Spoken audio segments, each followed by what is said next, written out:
a year isn't good enough for school funding. I guess then the question would be, well, what is good enough? What is a number that you'd rather hear? Senator Sykes, are you there? Yeah, absolutely. You know, when we start to look at education, we've got to put in the monies where they're needed. And the cost of living increase might be a place to start. If we know costs go up every year, we're hiring a lot of teachers in all of our schools throughout the 615 districts. Their costs are going up to provide quality instruction for those students. And so we should look at trying to deal with those rising costs. There should be an assessment of what those costs are, and we should be trying to address the real needs as opposed to some superficial 1% increase. Well, and to piggyback on that, Senator Sykes, you know, last time when we had budget discussions, you know, I went to the Senate President and asked if we could have a more balanced approach to the budget. Rather than giving the $1.7 billion tax cut, I asked that we put a significant amount into K through 12 education and into local government funds so that we had safe communities, and was pushed back very quickly and brushed off to say, no, we're not going to do that. In fact, you know, gave us a number of $5 or $10 million that we could invest if we got yes votes on the budget. Like, that's not a negotiation. That's not a balanced approach. And hopefully we can have a more meaningful discussion on making that meaningful impact by investing properly into our K-12 education this time. Could you further address these? Joe, let me comment. This is Senator Thomas. You know, the governor cut the local government funds significantly, and as a result, that was dollars that could have been used for training for police and fire and other needs within the local government.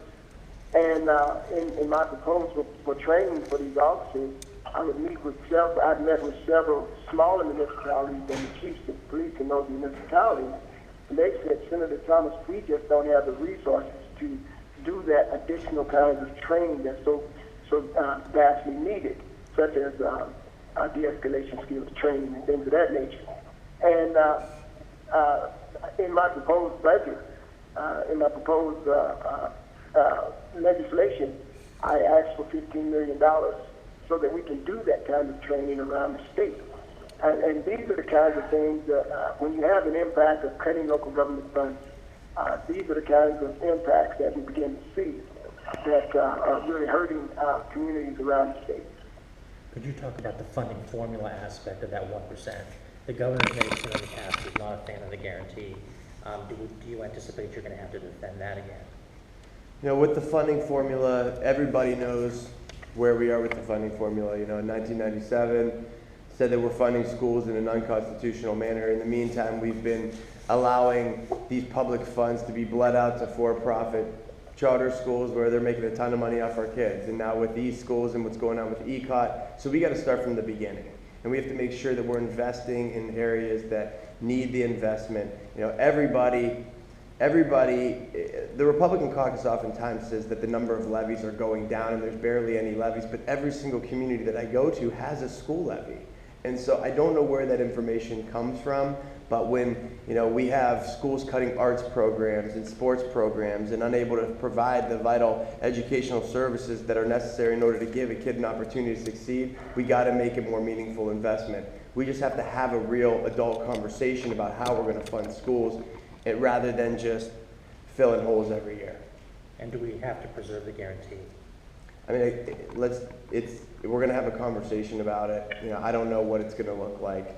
You know, I don't want people the public gets thrown off when they see the governor's proposal and then the House and then the Senate, and they just want to know what the law is eventually. So we're at the very beginning stages. We just have to talk through it and make sure that people understand what's going on, specifically with that funding formula.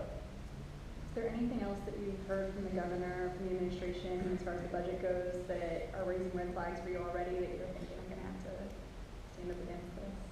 The additional tax cuts, that that in my mind makes little sense to continue to erode the revenue necessary to provide for the needs of our residents, whether it's local government, whether it's funding adult protective services that is at an abysmally low amount per county.